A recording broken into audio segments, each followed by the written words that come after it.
Look around. Everywhere you go, people are searching, swiping, texting, waiting. They treat life like a waiting room for the next relationship. If they are single, they think something is wrong with them. Society tells you from day one that you are only half a person. You need a better half to be complete. But you stop believing that a long time ago. You look at the modern dating scene and you don't see romance. You see a crowded room where people use each other as mirrors. They are terrified of what they will see if they look at themselves alone. They jump from one person to the next, not to find love, but to avoid quiet. Society sells you the idea of a better half because it profits from the illusion that you were born broken. It keeps you consuming. It keeps you searching. But you stepped out of the game. You are deliberately, intentionally, long-term single. People look at you and ask what happened. Who hurt you? Why are you giving up? They think you are lonely. They think you are missing out. They don't understand that you didn't give up. You woke up. Psychology calls this an external validation loop. It is a cycle where your self-worth is entirely dependent on someone else choosing you. Most people are trapped in it. They need a text back just to feel like they exist. But you broke the loop. You realize that the constant anxiety, the ghosting, the performing, it is all a distraction from facing yourself. You are not lonely. You are practicing radical self-sufficiency. You stop trying to find the right person because you realized you had to become the right person for yourself. Think about how people talk about relationships today. They call it the dating market. They talk about high-value men and women. They treat human connection like a transaction, a trade. If you are on the market, you have a price. You have to advertise yourself. You have to prove you are worth someone else's time. You have to mold your personality to fit what is selling right now. You looked at that system and quietly walked away. You didn't exit the market because you couldn't compete. You exited because you realized the currency is fake. When you choose to be single for the long haul, you do something radical.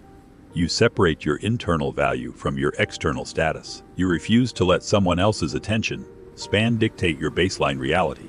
In psychology, there is a concept called the locus of control. It describes where you believe the power in your life sits. Most people have an external locus of control. They believe their happiness depends on outside forces. A good date, a compliment, a partner who validates them. When your mood depends on a stranger's text message, you don't have a romance. You have a hostage situation. By stepping back, you forced your locus of control inward.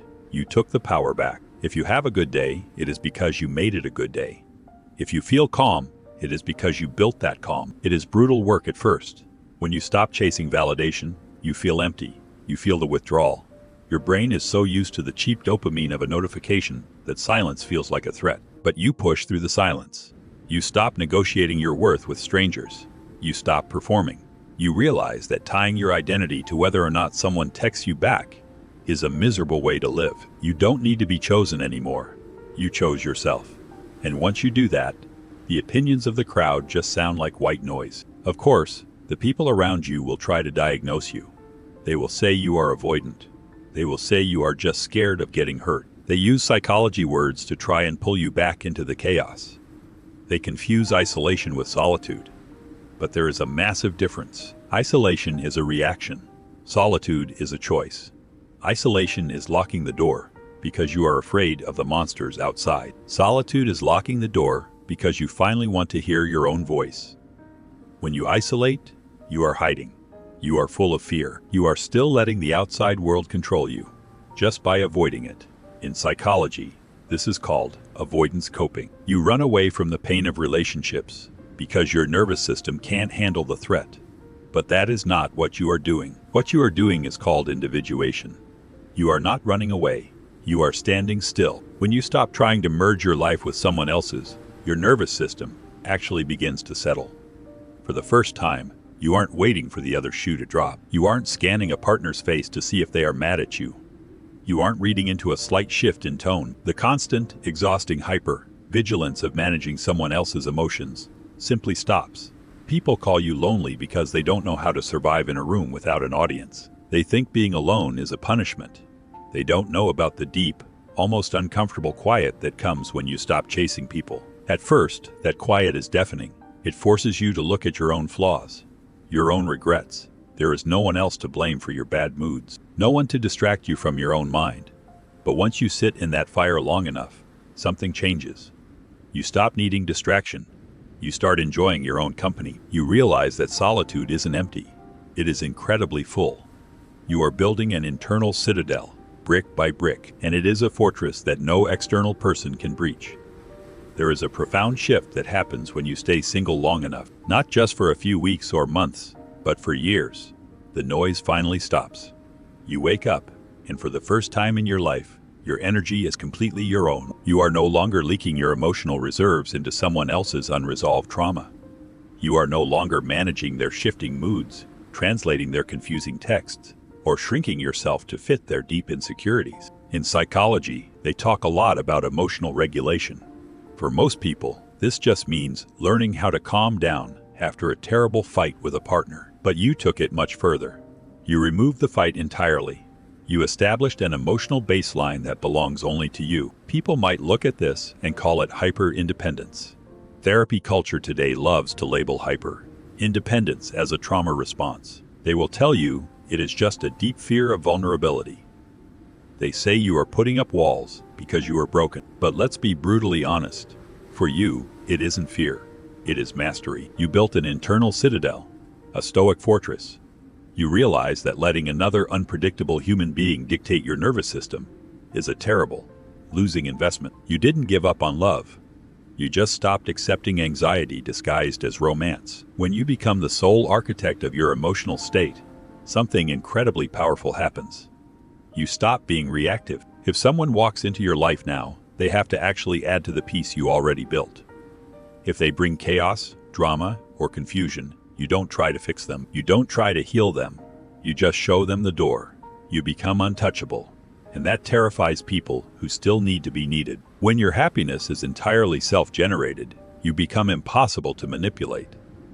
You cannot be guilt-tripped because you do not fear being abandoned. You cannot be controlled because you aren't desperate for affection. You have already survived the worst thing most people can imagine, sitting alone in an empty room, facing yourself. And you found out it wasn't a prison. It was a sanctuary. Reaching this point is not an accident. It is a deliberate philosophical practice. You looked closely at a world that is completely obsessed with being paired up, and you quietly opted out. You didn't do it out of bitterness. You did it out of profound self-respect. Psychology calls the highest level of human development self-actualization. It is the rare moment when you stop operating out of a deficit. You no longer act out of hunger, loneliness, or a desperate need to fit in with the crowd. You act out of fullness. For you, human connection is no longer a desperate necessity.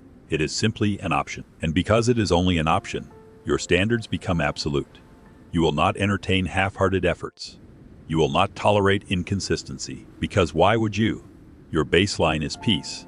Why would you trade absolute peace for a remodeling project? The truth is, society doesn't know what to do with people like you. You disrupt the entire model. The most dangerous person in the room isn't the loudest.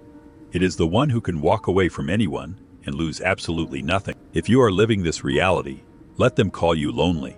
Let them think you are missing out on the game. You know the actual truth. You aren't waiting for someone to complete you.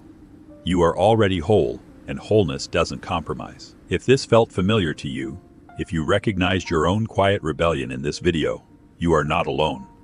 There is a silent community of us who refuse to play a broken game. Tell me in the comments how long you have chosen this path, and what being alone has actually taught you. Your story might be the exact wake-up call someone else needs today. And if you appreciate psychology that tells the brutal truth instead of treating you like you are broken, subscribe to the channel. We will keep dismantling the illusions together. Thank you for watching.